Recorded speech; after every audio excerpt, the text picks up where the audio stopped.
Setiap pagi matahari akan terbit lagi, memancarkan sinarnya sambil membawa pesan-pesan dari langit, menyampaikan kabar gembira bahwa engkau masih punya harapan untuk memulai kehidupan baru.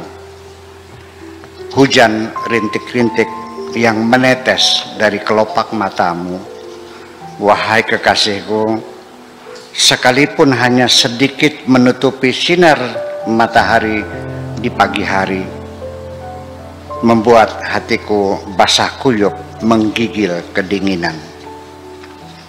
Aku mengerti hatimu terluka mendengar ucapan selamatku kepadamu.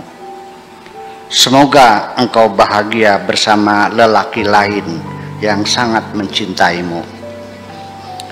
Ucapan selamat yang benar-benar menusuk hatimu baru aku sadari setelah engkau menyatakan bahwa engkau masih tetap mencintaiku. Selagi hatiku basah kuyup dibanjiri cintamu, percayalah hatiku selamanya akan tetap segar, tidak akan pernah berkerut.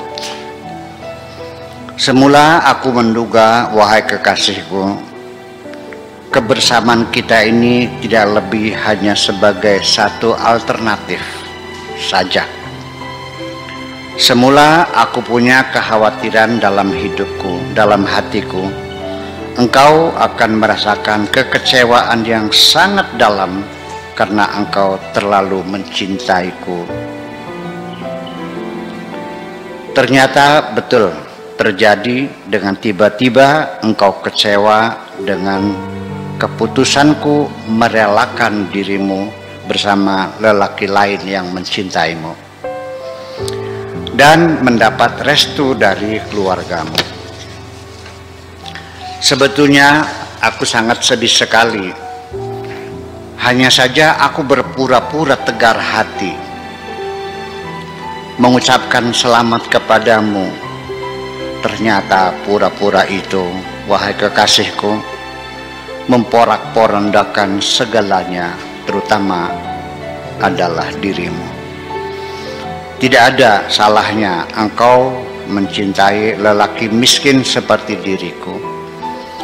Tetapi yang salah adalah karena engkau tidak paham bahwa orang miskin itu sangat sensitif sekali, sehingga mudah sekali tersinggung. Aku sendiri sebetulnya belum tahu persis sesungguhnya kekuatanku seperti apa, kecuali nanti ketika aku benar-benar berada di titik yang paling lemah. Lalu nanti apakah aku dapat tetap bertahan ataukah aku akan pasrah menyerah. Perhatianmu terhadap diriku sangat istimewa sekali, sehingga aku selalu merindukan dirimu dan ingin selalu di sampingmu. Demikian engkau curahkan isi hatimu kepadaku. Tetapi aku tidak mampu membahagiakan dirimu dengan kecukupan, apalagi dengan kemewahan. Pungkasku cepat.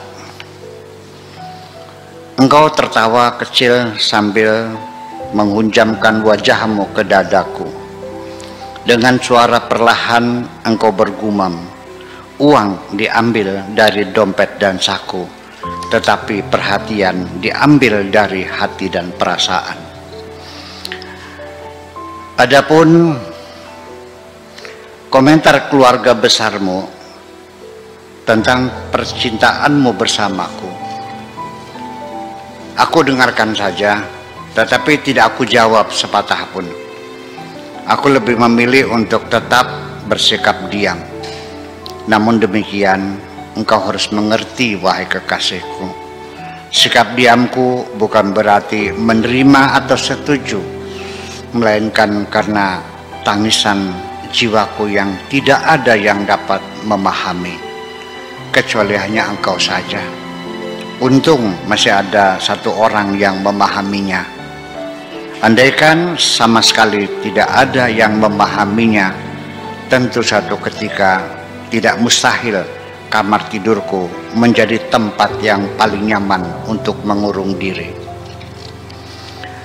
Memang pada akhirnya, wahai kekasihku, tugas paling berat bagi kita di zaman sekarang adalah merawat kemanusiaan dari pencemaran materi, atau paling tidak mempertahankan apapun yang masih tersisa bagi manusia, supaya tetap layak disebut sebagai manusia.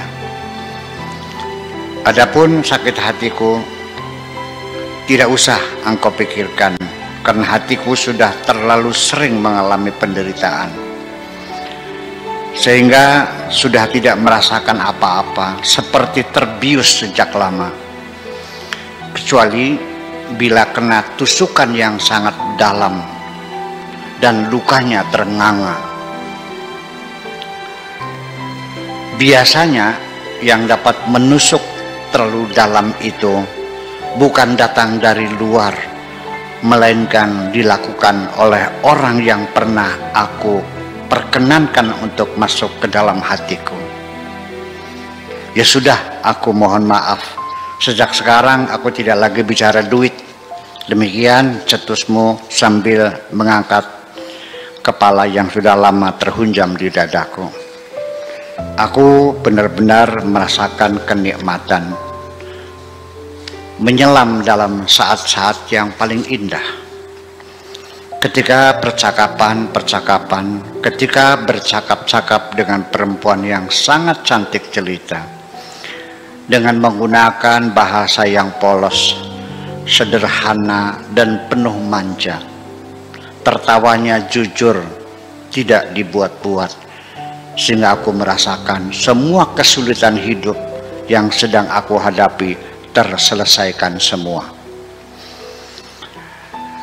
Yang tidak terselesaikan hanya satu, yaitu melakukan negosiasi dan kompromi untuk menyelesaikan konflik antara pikiranku dan hatiku sendiri, terutama pada saat-saat yang rawan, ketika kekasihku menyerah, sampai aku mendengar sendiri hatiku menjerit. Tetapi jeritan hatiku persis seperti jeritan penghuni kuburan. Tidak ada yang dapat mendengarkan suaranya, tidak ada yang melerainya, dan tidak ada yang dapat merasakannya. Dari dalam palung hatiku terdengar jeritan melengking, "Tolong!" Aku tersadar seperti ada cahaya masuk dalam otakku. Ternyata bahwa bila aku berkewajiban untuk menghormati perempuan yang sangat aku cintai, mengapa aku tidak menghormati lebih terhadap kehormatan diriku sendiri? Ketika aku menolak secara tulus, seringkali engkau menuduhku keras hati. Engkau mengatakan kerut-kerut di keningmu itu pertanda keras hati. Kujelaskan kemudian, kerut-kerut di keningku ini, wahai kekasihku, bukan pertanda aku punya kepribadian keras hati, melainkan karena diukir zaman, ditempa kekerasan hidup dan kesulitan yang bertubi-tubi. Sekalipun aku tidak punya apa-apa, wahai kekasihku, tetapi aku punya kehormatan diri. Kehormatan manusia bukan terletak pada berapa banyak kekayaan yang dimilikinya, tetapi sangat ditentukan oleh berapa banyak memberi manfaat kepada orang lain. Mungkin itu sebabnya wajahku terlihat keras, banyak kerutan. Sebabnya karena aku punya kepintaran melerai orang lain yang sedang dirundung kesedihan. Tetapi ketika aku sedang bersedih hati sendiri, aku tidak mampu melerai diriku sendiri. Setiap orang selalu salah. Aku selalu memaklumi kesalahan siapapun. ketika dilakukan pertama kali. Tetapi ketika dilakukan berulang kali, maka itu adalah kesalahanku sendiri. Itulah pendirianku, wahai kekasihku, dan engkau harap memaklumi. Aku bahagia sekali, wahai kekasihku, engkau berada di sampingku ketika aku sedang membutuhkan kehadiranmu. Tetapi yang paling hebat adalah ketika engkau datang ke sini tanpa harus aku proklamirkan dulu bahwa aku sedang membutuhkan dirimu. Lelaki yang pernah melamarmu, lalu disetujui oleh keluarga besarmu, lalu engkau disembunyikan, tidak boleh lagi menemui diriku, lalu sekarang lamarannya dibatalkan sendiri. Tidak usah selalu membayang-bayangi pikiranmu. Malah itu sebagai uji coba atas cintamu yang sungguh-sungguh kepadaku. Aku tidak ingin engkau selalu mengingat masa lalu. Yang paling penting bagiku adalah bagaimana engkau melupakan itu. Akhirnya kutanya juga, jadi bagaimana wahai kekasihku, apakah kita berlanjut? Engkau menjawab cepat, kan bapakku sudah bilang kepadaku, terserah kamu. Tapi itu diucapkannya dengan nada marah. Sambungku lagi. Terima kasih.